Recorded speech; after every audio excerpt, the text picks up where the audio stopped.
اعوذ باللہ من الشیطان الرجیم بسم اللہ الرحمن الرحیم السلام علیکم ورحمۃ اللہ وبرکاتہ۔ میرا نام مصباح ہے اور میں آپ کو خوش آمدید کہتی ہوں اسلام از دا پاتھ میں۔ سب سے پہلے درود السلام، اللہم صلی علی محمد وعلی آلہ وصحبہ وسلم۔ آج ہم پارہ نمبر 19 کے اہم پوائنٹس کے بارے میں جانیں گے۔ تو پارہ نمبر 19 کے اہم پوائنٹ یہ ہیں، داعی حق کو پریشان کرنے کے لیے فرشتوں کے نزول اور اللہ کے سامنے دیکھنے کے مطالبے کرتے ہیں۔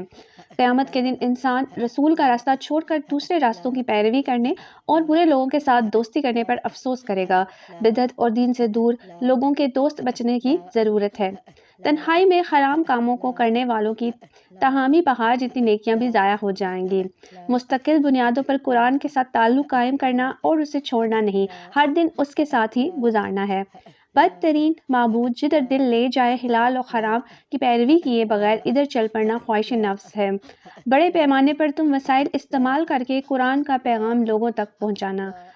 دونوں پانی اکٹھے بہہ رہے ہیں، کھارا اور میٹھا، یہی زندگی کا اصول ہے۔ میٹھا بن کر کھارے کے ساتھ ساتھ چلتے رہو۔ اللہ کی برکت ذات ہے جس نے آسمان میں برج بنائے، چمکتا سورج اور روشن چاند بنایا۔ عباد الرحمن کی خصوصیات یہ ہیں کہ وہ باوقار چال، جہالت پر سلام، رات میں سجدے اور قیام، جہنم سے بچنے کی دعا، اعتدال سے خرچ، شرک، قتل اور زنا سے پرہیز، جھوٹی گواہی سے اجتناب، لغو سے گریز، آیات پر غور و فکر اور گھر والوں کے لیے دعا کرتے ہیں۔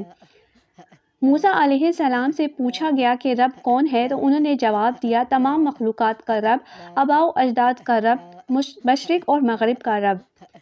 توبہ، ایمان اور عمل صالح سے وہ درجہ آتا ہے جہاں برائیاں اچھائیوں میں بدل دی جاتی ہیں۔ غلطی پر اصرار کوئی عقل مندی نہیں۔ موسیٰ نے قتل خطا والی غلطی فوراً مان لی۔ جادوگر بدل گئے اور انہیں ایمان کا اثر ہوا، فوراً پچھلے گناہوں کی معافی کا اظہار کیا۔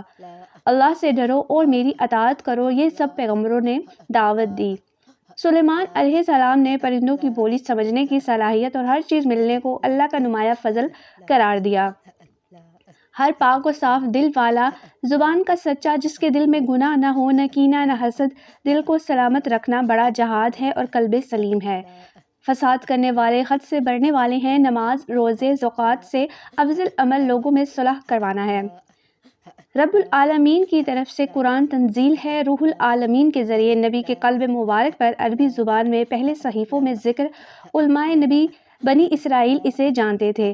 آئیں اللہ کی دی ہوئی نعمتوں کو اس کا فضل شمار کرتے ہوئے اس کا شکر ادا کریں۔ امید ہے آپ کو یہ ویڈیو اچھی لگی ہوگی، تو دعاؤں میں یاد رکھیے گا اور اپنا اور اپنے گھر والوں کا خیال رکھیے گا۔ جزاک اللہ خیرا کثیرا۔ السلام علیکم ورحمۃ اللہ وبرکاتہ۔